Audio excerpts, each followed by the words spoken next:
Good Lord, what do we have here? Well, this is all the carpet and the pad that I pulled out from this condo. Of course, there's more carpet and pad that I took out upstairs, and I've been carrying that down, and I'm not ready for the new carpet yet. And of course, we're going to be recarpeting the stairs and everything, but I thought until I get everything painted up in there on the second floor, maybe I'll concentrate on all that. Then maybe after that, I'll take this carpet out. You wouldn't believe how your feet get tired if you're in a construction area and there's no carpet on the steps.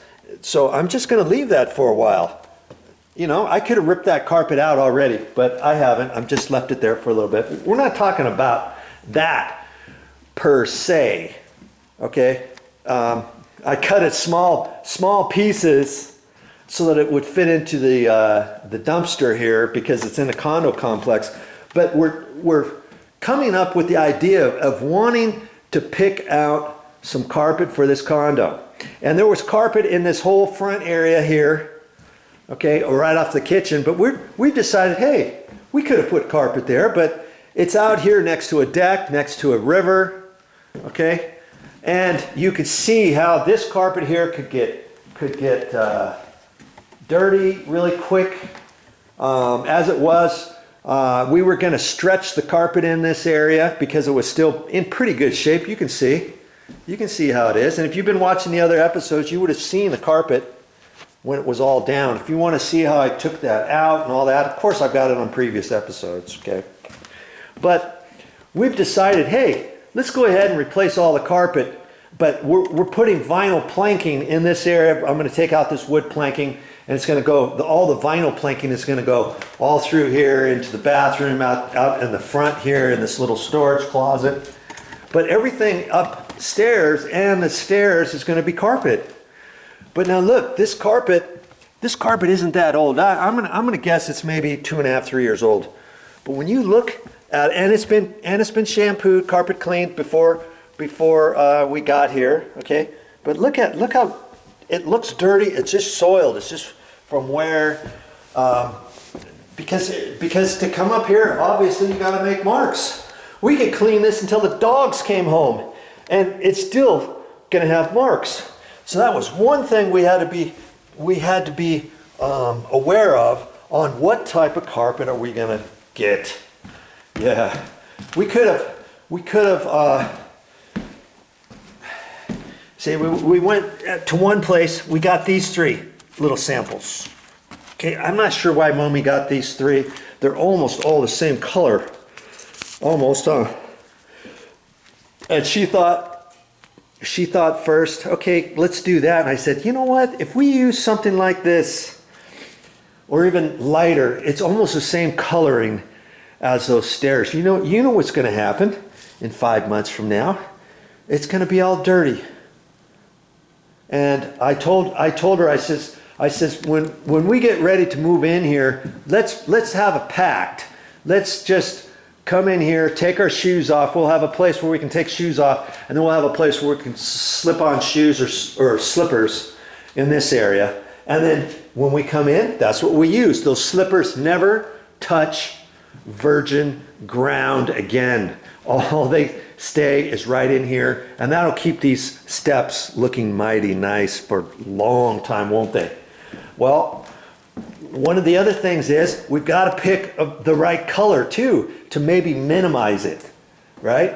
Because obviously, if you pick a white, you know what's going to happen. Even if you pick a little bit lighter, kind of a tan, beige color, right?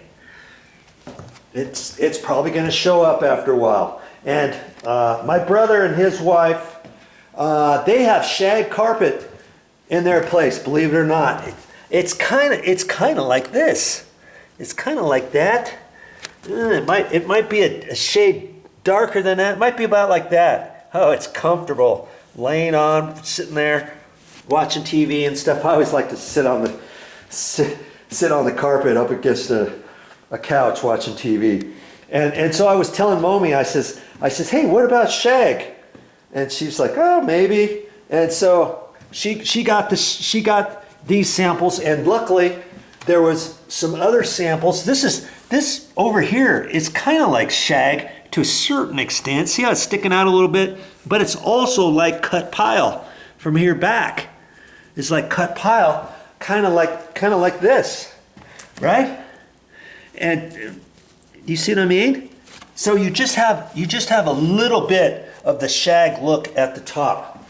And so I convinced her, well, we talked and she was fine with it too. Hey, let's go with this style as opposed to this. This is a lot thicker too. And here's something else to think about. If you replace your carpet and decide, hey, I want to go with shag. I was watching VideoJoe and now I've got shag on my brain. You put that in, all of your doors may have to be undercut because your doors might rub on here. In fact, they might even rub on this. I'm dreading the fact that, well, okay, let's use that. And if I have to undercut the doors, I'll undercut the doors. I've got all the doors off. This whole job, I'm painting all the ceilings, the walls, the baseboards, the door frames, the doors. In fact, I've got all the doors already painted and cured. And of course, I've got that on a previous episode. And I've just left them in here in the garage. These turned out really nice. I'm really happy with how I did everything. And I've got videos that show everything from cleaning to sanding to painting to filing the edges off and what I did and why I did it and how I raised it up off the ground and all that kind of stuff. And hey, it's fine. So I may have to undercut some of those doors. I'm hoping not. I'm hoping that, you know, when I took the doors off, I didn't even think about, you know, looking to see how much gap there was there. But we kind of like this, and the fact that we needed to get something kind of mid-range. Okay, what do you suppose we picked out on all these? This one right here. This has a little bit of a tan in it. This is more lighter gray. And here's the thing. We've got to make sure that whatever carpet we pick is going to go with the flooring that we picked. It's going to go with the new countertops that we picked. It's going with the new cabinets that ultimately are going to be installed in here that we're going to pick. It's going to go with the paint that we've picked because I'm going to be repainting everything this color right here. Okay? And so all that kind of goes into play. You can't just look at one color and think about it and go for it. I mean, you can. You can. Is there a rhyme or reason? Yeah, there's a rhyme or reason for everything. But if you do that, hey, if it doesn't match, it doesn't match. Oh, well. You see in here, initially, there were tan walls, and the carpet's kind of tan to a certain extent. And the paint is kind of an off-white, so to speak. I mean, it's not a bright white. And it kind of blends in to a certain extent, right? We're going to go with bright white, which is a little bit brighter than this. So I'm going to do all the baseboards, all, you know, the railing, this railing, the door frames, and all the doors. See, it's going to be as white as that door down there. See? I mean, it's almost the same color, but a little bit cleaner looking.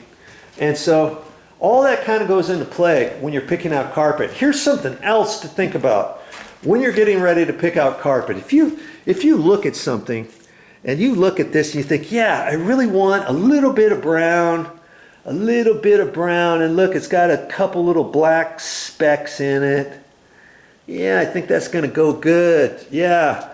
And then you order the carpet and it comes out, and guess what? It's going to be way lighter than this. It's going to be down on the floor. You're going to be standing up, you know, 5 feet up. Your eyeball is going to be directed down, and you're going to think, that's not the right color. Something's wrong. You're not installing that. Forget it. And you get your carpet sample out, and you set your carpet sample right down on top of the carpet. Sure enough, it's the same. Sure enough. You're not going to see hardly any of these specks unless they're more defined. whatever happens, whenever you order carpet, when you look at any sample, I don't care what sample you look at, when it goes down on the floor, you've got a 12-foot wide piece, and you got a room such as this, 14 by 14 or whatever, it always seems to be lighter than your sample. That's just how it works, okay? And so you've got to remember that, okay? And here's another something to think about. Some places give you little sample bits like this. This one's from the Home Depot, okay? My favorite box store. Okay, I wish they would have had bigger samples. Sometimes they have slightly bigger samples. We went to another place. Here's their sample board. Now see how much bigger this sample is? You can kind of stand back. You can set it on the floor. You can put your floor tile next to it. Here's the sample they gave us. One little piece. It's kind of hard to visualize when you set that down on the floor and you stand back. It's kind of hard to visualize. Is that the right color? Is that the right specs I want in it? Is it bright enough? Is it dark enough? Does it have enough little black specks in it that I thought? Is it going to hide some imperfections? Is it going to hide traffic foot areas going up and down the stairs? Yeah, this one. Yeah, this one. Well, guess what? When I throw that up there, it almost is going to disappear. This almost looks darker than that. But when you stand back here, you can hardly tell which step I put that on, huh? Because it just always comes out lighter. So always remember that. And if you can, ask for bigger samples. Now, when you go to a store and they have those samples, look what usually is on a board. This is a big board, by the way. Lots of times I've seen sample board from here to here, maybe. Okay? But on the other side, there'll be one big piece of a particular color. Okay? Now you can get an idea. If you find that one, if you really liked this one here, flip it over. Now you can set that down. See how big that sample is? Most places aren't going to give you tons and tons of big old samples. But, you know, if you're down to 2 colors, oh man, I'm not quite sure. Go back to the store, ask for bigger samples. Maybe even if it's just a carpet store, maybe he'll cut you off a remnant piece off of, you know, a roll that he has in stock, and he'll give it to you. He'll give you a piece this big. He'll give you a piece that big. 2 pieces of the 2 different ones, provided he knows that you're going to be purchasing from him anyways. Okay, now you've got some bigger samples to work with to come back to make your final decision. Okay, so those, hopefully I've given you a few things to think about before just ordering your carpets. And they come all kinds of different ounces. This one happens to be 53 ounce face weight. This next one said 55 ounce. What's the difference? Well, talk to the carpet store, hardware store. Talk to the carpet store and ask them what is the difference. Okay, most of the carpet backing is an action back backing. Now they do have some carpets which you have to pay extra for. It's called a unitary backing. Some carpet installers don't really like installing it because it's hard to make up the seams and stuff, but the unitary keeps it from, if you have a loose bit of strand of carpet, you don't want to pull it because it could zip across your room, across your hallway, across your door opening to your bedroom. Never pull one of those up. See if you can't glue it down with some crazy glue or something prior to cutting it off. If you don't have the crazy glue, because if you cut it, now you could leave a possible hole if you have level loop carpet. This is called cut pile because the loops, they cut the top of it and they're all individual. Level loop is where the carpet goes doink, ga-doink, ga-doink, ga-doink. That's level loop, and it's all smashed together, boom, boom, boom, boom, boom. That's a different carpet altogether. if one of those carpet strands comes loose, those are the type that you want to try to glue back down and not cut off, because those are harder to cover. You know what I mean? But since we're talking about carpet, let's talk about the carpet pad.